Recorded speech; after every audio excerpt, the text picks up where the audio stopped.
Okay, so let's see the exercise for today. We are going to use the cancer data again, and we want to build a data frame.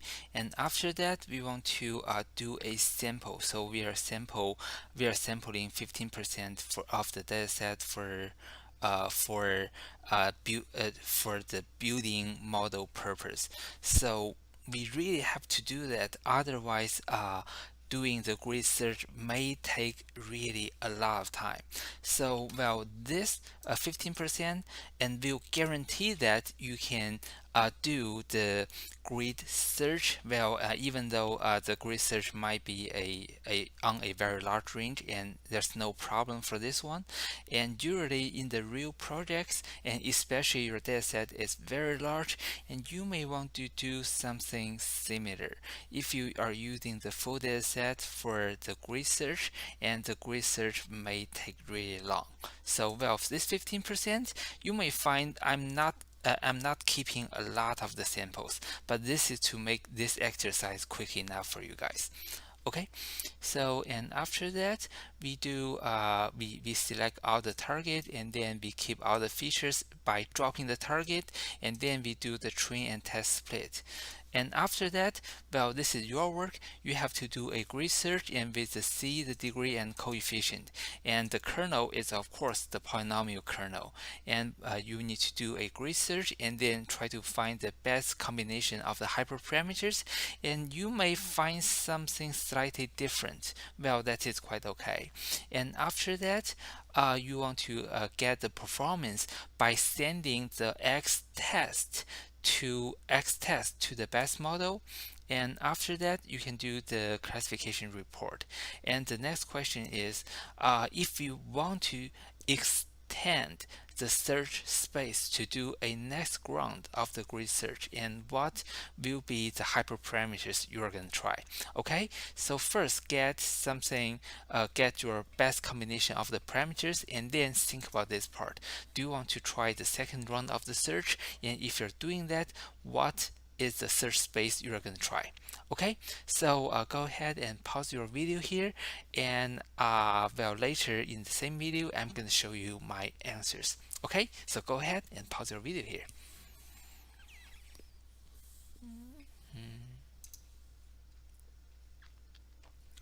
Okay, so this is my answer key, and well, I'm creating a search grid with the C, and then the degree, the coefficient 0, and the kernel. I'm only trying the polynomial, and then I want to do a grid.fit with the X train and Y train, and so I can get the best combination of the hyperparameters. And as you can see, so for the C, it is a 1. So C is 1, which is in the middle. So probably C equals 1, I can live with it. And for the degree is a 5. So degree is 5, which is the smallest number. So for the degree of polynomials, I may want to try something even smaller, like for example 3 or 4. And for the coefficient, so for the coefficient, uh, it is a 10. So I think 10 is kind of a large enough coefficient. I don't want to try 50 or 100. So for the coefficient, if I stop at 10, I think I can go with that. Okay, so that's my observation based on my understanding of the hyperparameters. And the next part, let's take a look on the results. So for the result, it is, well, you can see for the testing data set, there are only, well, a little bit more than 2,000 of the data. That's not a lot, but for the result, I would say the result is not so bad. Okay, so well, if I want to do a smaller C, and of course I can try even smaller C, but as I said, you don't have to. And then for the degree, I'm going to try a few smaller numbers. And then for the coefficient, well, in my answer key I put that I want to try even smaller coefficient, but I will say, well, I think I can go with the coefficient as a as a 10. Well, however, it is okay if you argue that you want to try smaller coefficient. So this is my next round of the research, and after that, and I find the combination of a even better set of the hyperparameters. So this is quite common that when we are doing the grid search, we want to try a first round of the grid search. It is supposed to be a coarse grid search, and after that, if we want to go ahead and try the second round, we can narrow the search space a little bit and try the second round, and that is quite common. Okay, so a very quick sum up.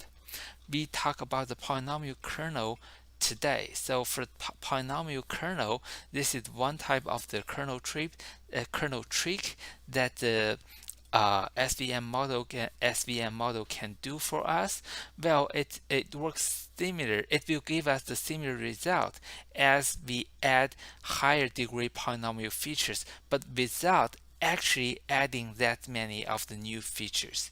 And well, to find a good combination of the good combination of the hyperparameters, we do have to try to do a grid search, and usually a grid search, we do the first round, and then we narrow down the search space a little bit, and then we can try the second round of the grid search if that's necessary.